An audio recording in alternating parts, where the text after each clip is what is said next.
ए भिखारन, ये ले खाना खा ले, पढ़ा जल्दी यहाँ से।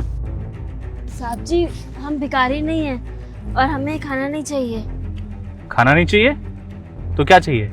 कैश चाहिए, पैसे वगैरह चाहिए हैं? क्या चाहिए? नहीं साहब जी, हमें पैसे भी नहीं चाहिए, हमें फोन चाहिए। फोन चाहिए? आजकल के भिखारियों की बहुत ज्यादा डिमांड बढ़ गई है, फोन चाहिए? अरे कौन सा भिखारी फोन मांगता है? नहीं साहब जी, आप हमको गलत समझ रहे हैं। हमको फोन वैसे नहीं चाहिए, हमको फोन बस बात करने के लिए चाहिए। हमको एक कॉल करनी है। किससे कॉल करनी है? अपने पति को कॉल करनी है। हाँ ठीक है, ये ले। सुन, लिंक्स को लेकर भाग मत जाइयो, ठीक है? यहाँ पे पुलिस है चारों तरफ और सारे गेट बंद हो जाते हैं। नहीं साहब जी, हम कहीं नहीं भागेंगे। हम कहे ना, हम वैसे नहीं हैं, हम चोर नहीं हैं, हम भिखारी हैं। बहुत बहुत धन्यवाद साहब हमको फोन देने के लिए। हाँ जल्दी बात करो। जी साहब जी।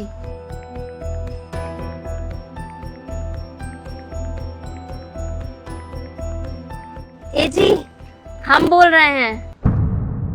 आप कहाँ हैं? आपका ऑफिस कहाँ है? हम शहर आए हैं आपसे मिलने के लिए। तुम शहर क्या करने के लिए चली आई? तुम्हारा दिमाग खराब है? देखो, चुपचाप घर वापस चली जाओ। आपसे मिलने आए हैं। आप पिछले 1.5 साल से घर नहीं आए हैं, ना कोई चिट्ठी लिखी है, ना फोन करते हैं। आपकी चिंता हो रही थी तो क्या करते? देखो, ध्यान से मेरी बात सुनो। ये बहुत बड़ा शहर है और तुम अनपढ़ हो। तुम शहर में क्या कर रही हो आके? तुम कहाँ पे हो? हम साहब जी से पूछ करके आपको बता देंगे ना, फिर आप आ जाइएगा हमको लेने के लिए। हमको चिंता करने की क्या जरूरत है जब आप हैं।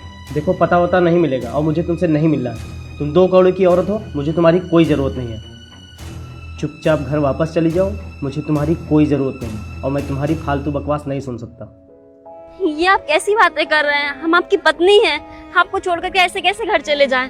हम घर में माँ बाबूजी को बोल करके आए हैं कि इस बार हम आपको ले करके आएंगे।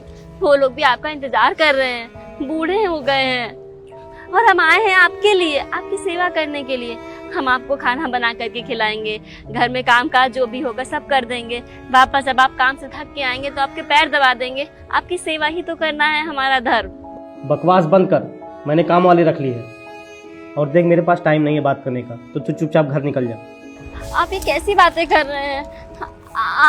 आप ऐसा करिए, आप हमारे साथ घर चलिए। हमको नहीं रहना है इस शहर में। इस शहर ने आपको बदल दिया है। हाँ, तो तुझे नहीं रहना है ना, मैं तो रह रहा हूँ। देख, मुझे कहीं नहीं जाना, मैं शहर में खुश हूँ और यहीं रहूँगा। और दोबारा मेरे पास कॉल मत करना।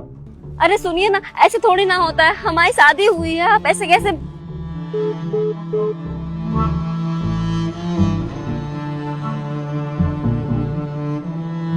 कृपया कुछ समय पश्चात प्रयास करें। अब नहीं उठेगा तुम्हारा फोन, आप ऐसा क्यों बोल रहे हैं? क्योंकि उसने तुम्हें ब्लॉक कर दिया है। लो देखो, मैं तुम्हारे बारे में ज़्यादा कुछ तो नहीं जानता हूँ, लेकिन मैंने जितना भी सुना ना, मुझे इतना समझ में आ गया है कि तुम अपने पति को ढूंढने यहाँ आई हो। और तुम्हारा पति 1 साल पहले शहर आया था, और आज जब तुम उसे ढूंढने शहर में आई हो तो उसने तुम्हारा फ़ोन भी नहीं उठाया। और जब तुमसे आज बात हुई तो तुम्हें बुरा भला सुना के फ़ोन काट दिया और फिर ब्लॉक भी कर दिया। देखो, इस शहर की हवा ही कुछ ऐसी है, यहाँ पे लोग आते ज़रूर हैं लेकिन फिर वापस नहीं जा पाते हैं। मैंने बहुत से लोगों को देखा है जो गांव से आते हैं सपने लेकर कि हम बन जाएंगे तो अपनी फैमिली को भी बना देंगे। लोग जब कामयाब हो जाते हैं ना तो अपनी पत्नी को भूल जाते हैं। अरे पत्नी तो बहुत छोटी सी बात है, लोग अपने माँ बाप को तक भूल जाते हैं। देखो, तुम्हारी शादी गांव में हुई है क्या?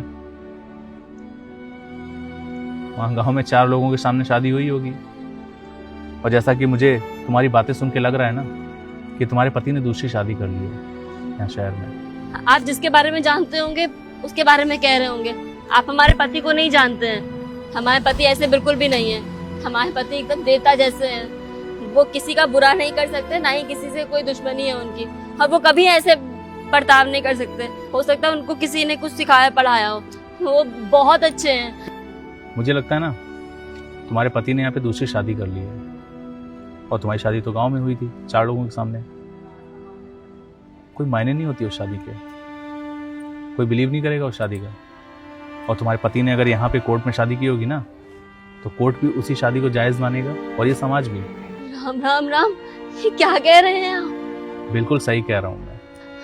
साहब जी, आपके यहाँ होती होगी ऐसी वाली शादी, हमारे यहाँ शादी एक जन्म के लिए नहीं 7 जन्मों के लिए होती है। हमने पंच तत्वों को साक्षी मानकर भगवान के सामने अग्नि के फेरे लिए हैं। हमारे यहाँ शादियाँ ऐसे नहीं हो जाती, एक कागज के टुकड़े पर साइन कर दो और शादी हो गई। जब तक शादी में भगवान ना हो, रीति रिवाज ना हो, वो शादी कोई शादी होती है। और हमारी शादी पूरे रीति रिवाज के साथ हुई है, पूरे गांव भर को पता है हमारी शादी के बारे में, और आप कह रहे हैं उसके कोई मायने नहीं है। देखो मेरी मानो तो तुम ना अपने गांव वापस लौट जाओ। नहीं साहब, अब हम वापस नहीं जाएंगे। देखो अगर तुम कुछ करना चाहती हो, अपने पति से बदला लेना चाहती हो, तो मैं तुम्हारी मदद कर सकता हूँ। साहब जी, करना तो चाहते हैं लेकिन हमें कुछ नहीं आता है। हम नहीं चाहते कि गांव की और लड़कियों के साथ भी ऐसा ही हो जैसा हमारे साथ हुआ है। मेरा एक एनजीओ है, वहाँ पे तुम काम कर सकती हो। उस एनजीओ में भी ऐसे लोग ही रहते हैं जिनके बच्चे अपने माँ बाप को छोड़ के चले जाते हैं। बस तुम्हें उनके साथ रहना है, उनकी देखभाल के लिए, और उसके साथ साथ तुम अपनी पढ़ाई भी पूरी कर सकती हो। और जब तुम कुछ बन जाना, इस लायक हो जाना, तो तुम अपने पति के खिलाफ पिटीशन भी डाल सकती हो। जी साहब जी, हम तैयार हैं। दूसरों के लिए हमने बहुत जी लिया, माई के लिए, बापू के लिए। फिर जब से इनसे शादी हुई तब से यही दुनिया थे हमारे और इनके घर वाले, लेकिन किसी ने हमको नहीं समझा। आज तो इन्होंने भी हमको छोड़ दिया। अब हमको अपने लिए जीना है, अपने दम पे जीना है, अपनी पहचान बनानी है और ऐसे लोगों को सबक सिखाना है जो लोग गांव की लड़कियों को ना पैर की जूती समझते हैं। आओ मैं तुम अपने ऑफिस से चलता हूँ।